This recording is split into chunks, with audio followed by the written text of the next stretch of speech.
Now it's your turn. Response, questions, observations, comments. Help them to make the work even stronger.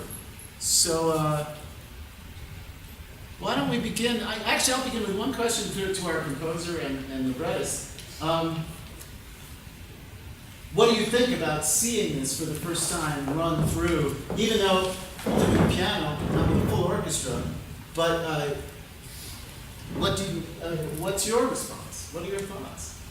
My thoughts with it just doing the piano as opposed to a full orchestra, it actually feels like it's in the dance hall itself with only the pianos. Gosh, that's a great point. Maybe you could have in a full production a couple of the numbers actually just be done with the piano. Yeah. When they're actually dancing. What a great idea. It's so true, because that's of course what would have been the case. Yeah. I have to say, Jay, your musical vocabulary and palette are fantastic. I mean, there are places where you completely capture those rhythms and idioms of that music, and then there are these extraordinarily complex harmonic beds in other places. I mean, I find that.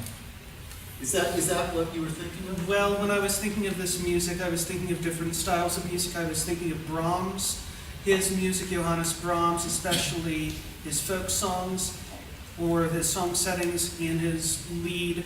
I was also thinking somewhat even of Samuel Barber, and especially his songs from his piece, The Lovers, and that was evident in How Pretty You Look. Also, Manuel de Falla, with the Spanish influence, with this being Southwest Colorado, and the German influence in there, and also Irish influence with Harry being from Ireland, Harry the assistant.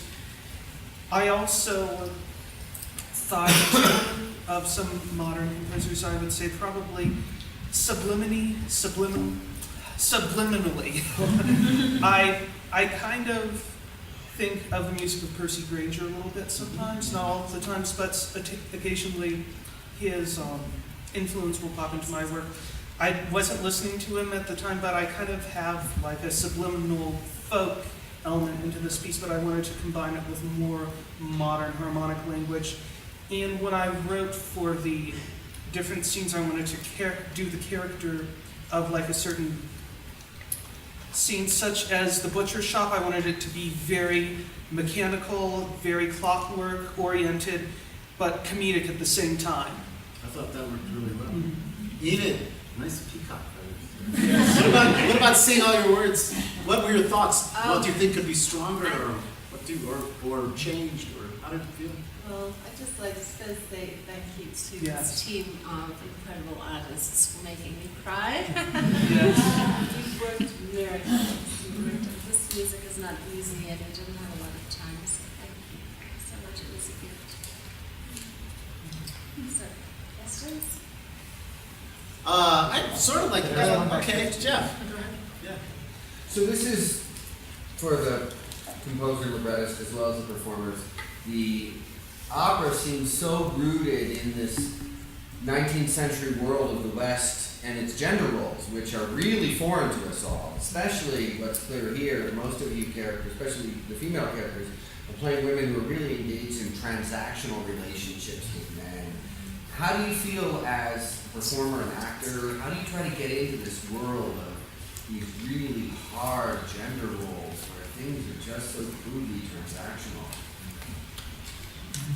Well, I guess I'll speak because I think Lottie is written as the only character who sort of breaks out of that. I will say as a modern woman, I'm like, girl, why are you ashamed to live your life? He says she's paid handsomely. I'm like, that's right, she's a high earner. It's not an insult. But no, I think it's a very different time to me. I imagine that maybe there's a little bit of Traviata inspiration in there of Violetta, who's this woman. That was the first operatic thing I thought of. This woman who is very much part of a transactional relationship, not necessarily because she wants to be, but because it's sort of what's available to her. And then slowly, and also in this case feels a lot of shame about that. This is not what she wanted for her life. And sort of pushes against something good, I think, that's coming in. And so, yeah, it's about how Lottie breaks out. And then I believe in the other act, it's about how Lottie and Herman have freed themselves from this, but a lot of the rest of the town sort of can't get past her past and also the roles of the time, if I'm correct. Yeah. Please speak to that, you know, I don't. No, you're right. Great answer.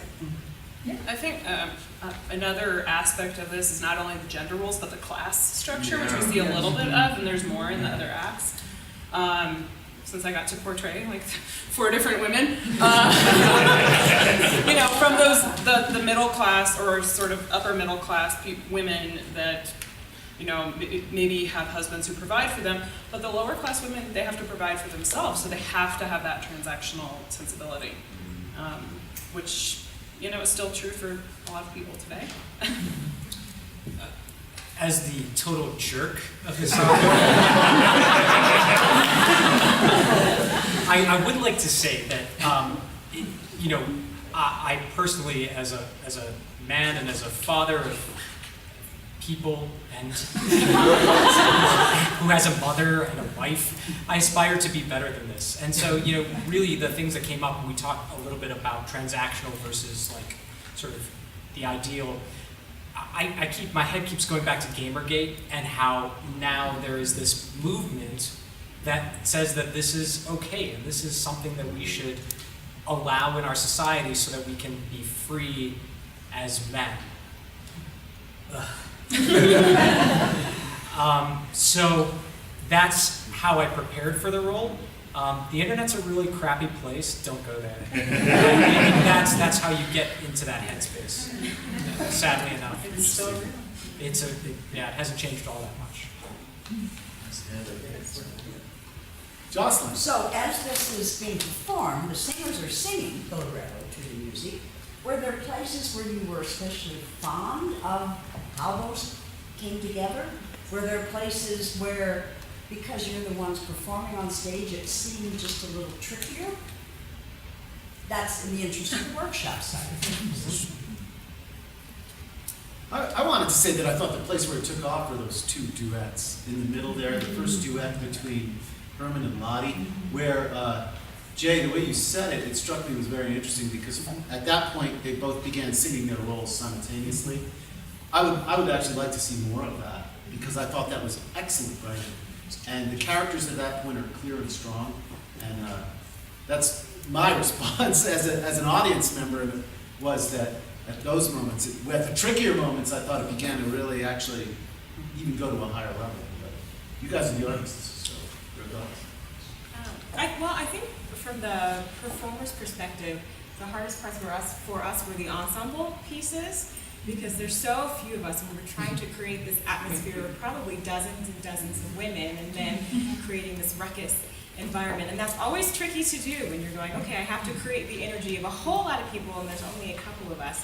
So I'm not quite sure what you have in mind for that, but I have this big, beautiful, fabulous ruckus picture, so I think when there's a lot of people, it'll have a lot more time. But we tried, we had a good time. You made a good ruckus.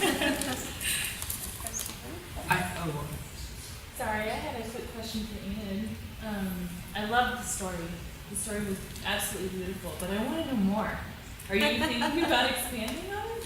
Well, this is the act 1 of the full-length opera, so there are 2 more acts. So it is a complete story, and the whole thing is Jay has completed all the music for the full orchestra as well. So yeah, we'll have to do the other. The story's in the program. That's just the first third.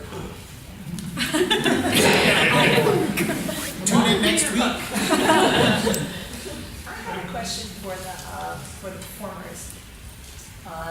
It starts off very comedic, and then there's a slight undercurrent of seriousness, and then the balance kind of shifts as you progress through the act, and then all of a sudden you find yourself crying instead of laughing as an audience member.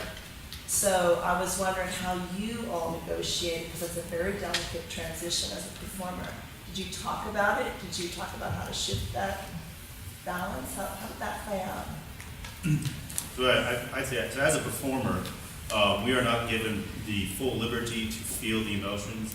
It's all for the audience to feel those emotions. So we kind of distance ourselves, and instead we're putting out feelings and doing the actions in order so that we don't feel it and it interrupts in our singing.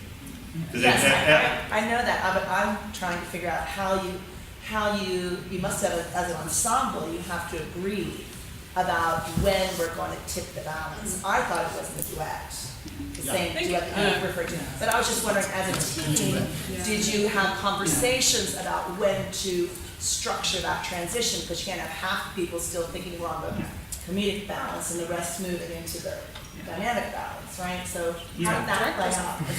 That's why we have a director. Well, I'm very curious about that. What was your thinking about where to place that? Really, to me, it's a matter of respecting and bringing out what was in the score, both the words and the music. To me, it is a roadmap. And when you're a director, you're looking at that and saying, what is the story? Where is it going? Where are the highs? Where are the lows? Where is it fast? Where is it slow? Where are people happy? Where are they in great conflict?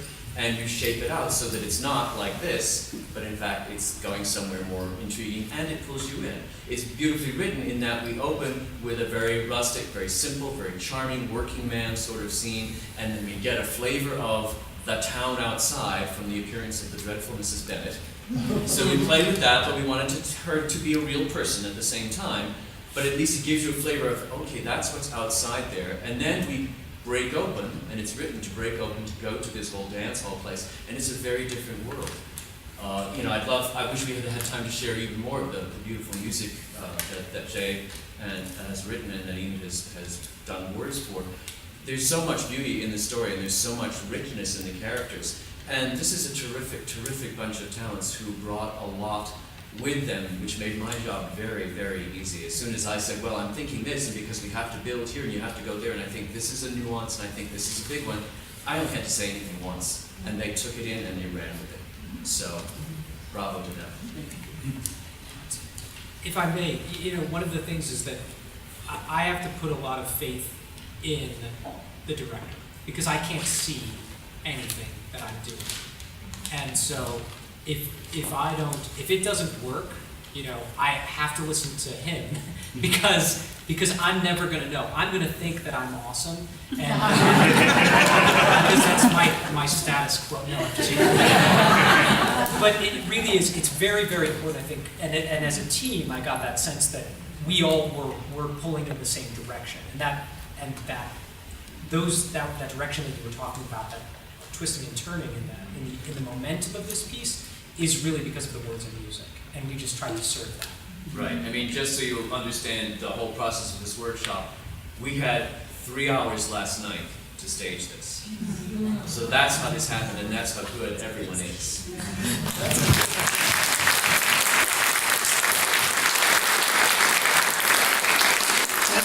I guess this is a question for Ian and Jay. I'm curious to know more about the process.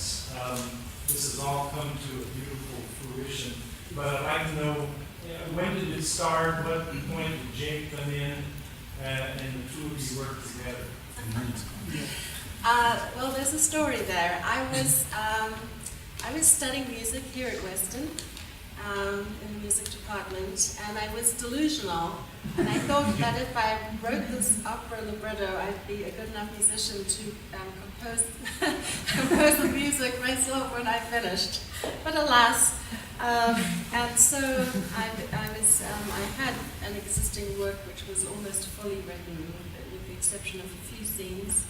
And we had a visit we used to live in Washington, D.C., and we had a friend come out to stay from D.C., and we were on the top of Hartman's Rocks, and I said, I've written this opera libretto, and now I've realized if I ever tried to learn enough to write the music, I'll be 150 years old. And she said, I do remember that student of ours that we used to teach theory to in the local choir.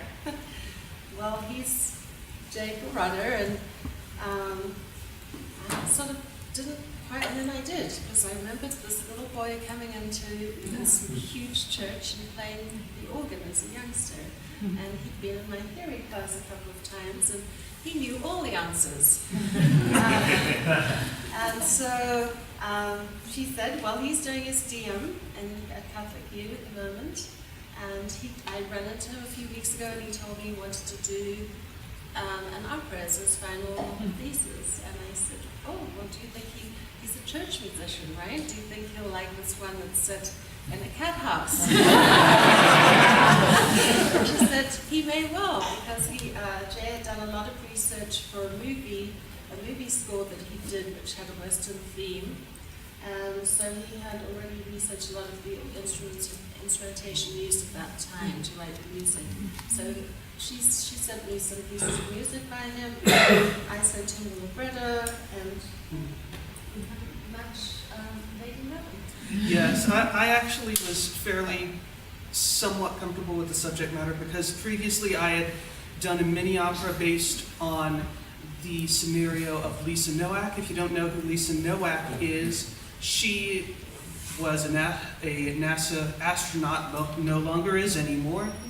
She drove 900 miles to confront her rival lover wearing a diaper. And her response to all the interrogations were, I wanted her to talk to me, which was the title of the opera. So, and when I did the libretto, did the music at the time, I was kind of thinking of more lead type music as opposed to more brash 19th century style, more like a salon type music for the opera because it would be set in a dance hall. So, and because I had done a lot of, what's the word I'm looking for? Things like pieces from song cycles when I was an undergrad with one of my voice teachers.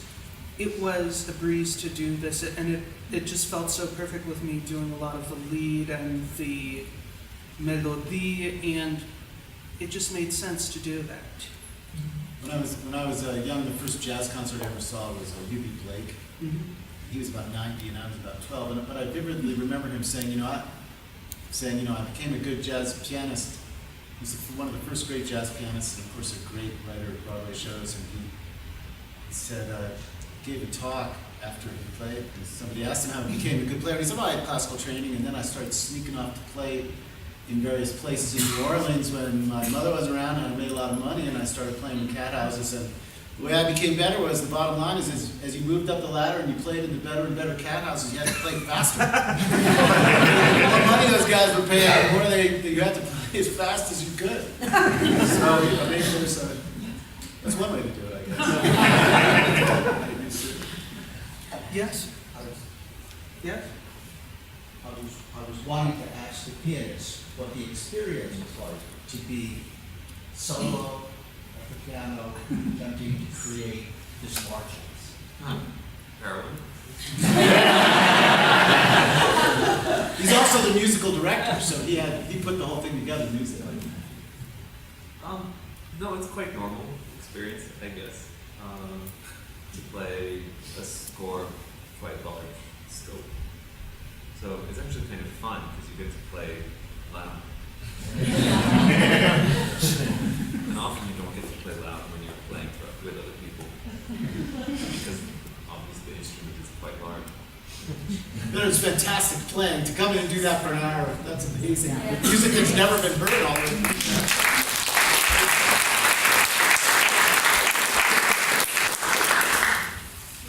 I'm wondering, Enid, if there was some particular story from early Gunnison history that inspired this, or was it a collection of things you read that led you down this road? The main story that I was inspired with was the story of my house, and there aren't many records in the Pioneer Museum. I think once the town went respectable, they destroyed a lot of the old stories, which is a shame. But so really, it's the story of my house as a former dance hall and brothel that served the area in about 1883, 1885 until the end of the gold rush. There was a silver rush here and a gold rush, and many people flocked to the area. I believe about 50,000 people in the Madison Valley. And I'm reading an autobiography at the moment of a woman who lived here through that time, and she talks about, the 6 dance halls and the noise, and dead people being found in alleys. And it was quite a dramatic little town at that time.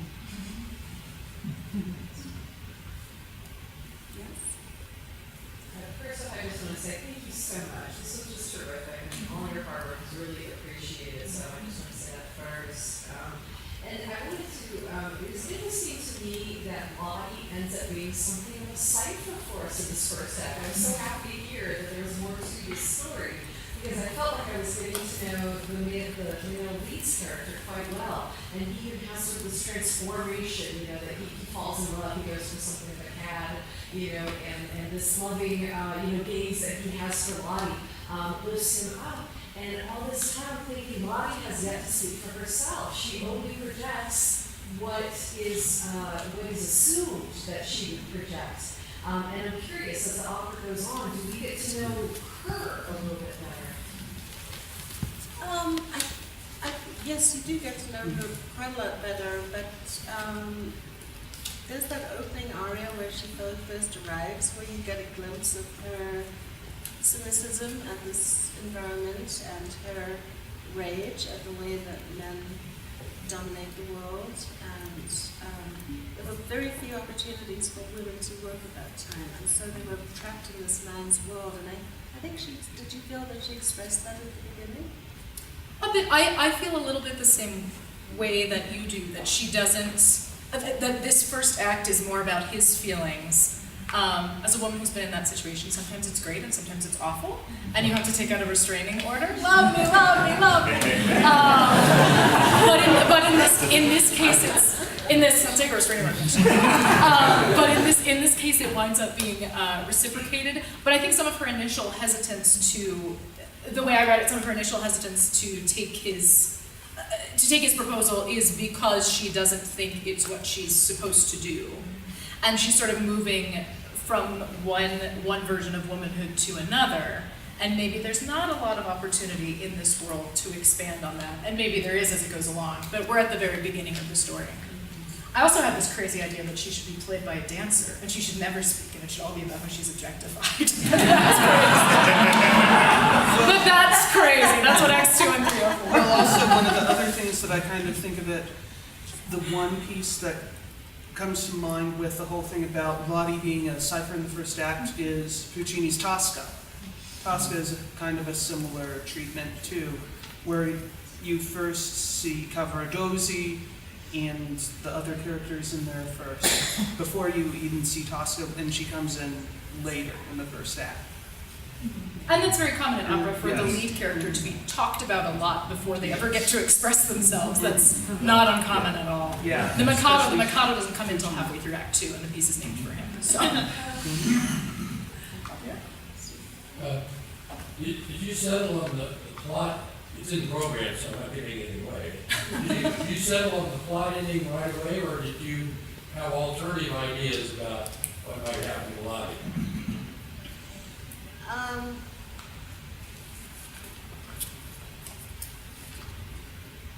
Some of that came from a true story of a similar venue to what our house was. There was a true story, and I used some pieces of that true story. But then I changed enough things that I could no longer really call it a true story, because I changed things that I felt needed to happen in my story. But yeah, that was always the ending. Was she really poisoned in the real life story, or is that one of your changes? She was actually poisoned, but it was a mistake. Nobody was ever sued. I made it a character who poisoned her, but actually in the true story, the guy who worked in the pharmacy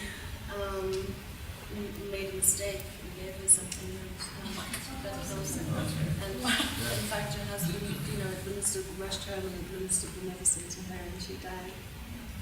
So that it's not clear if there was foul play within the community, or if he just was an idiot and made a mistake, or drunk, drunk up a job. That's not clear. Wow, that's amazing.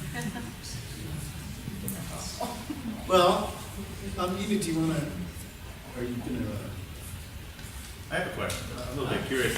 So we never got to see Adela, really. Mm-hmm. Yeah. I mean, she had that one line. So do you have, is she prominent in the She's prominent in the next two. Yeah. Mm-hmm. What voice type is she? Yeah. very, very high soprano. Ah. She's like Mrs. Bennett, except more intense. I kind of find it interesting. In most operas, you don't get to see that the high soprano is the one who kills people. She's usually the one who gets murdered. And it's the mezzo who does the murdering or is a mother or something like that. So it's interesting to have the lead be a mezzo. I know, it's very uncomfortable for me. Second fiddle. And then the one who ends up being the murderer is the high soprano. That was a conscious choice, because I think that we've got very, very stereotyped in the way that we do operas. And if you go back to like the Vivaldi's operas and things like that, you find all kinds of vocal ranges. Often the women are very low voices and the men are high voices. But I made a conscious choice about that. I wanted the soprano to be high and shrill and hard, and I wanted Lottie to have this sensuality. And so for me, the mezzo voice often has that incredible ability to convey sensuality and earthiness, and then the soprano to be very prissy and sort of shrill and respectable. So, are you a mezzo? No.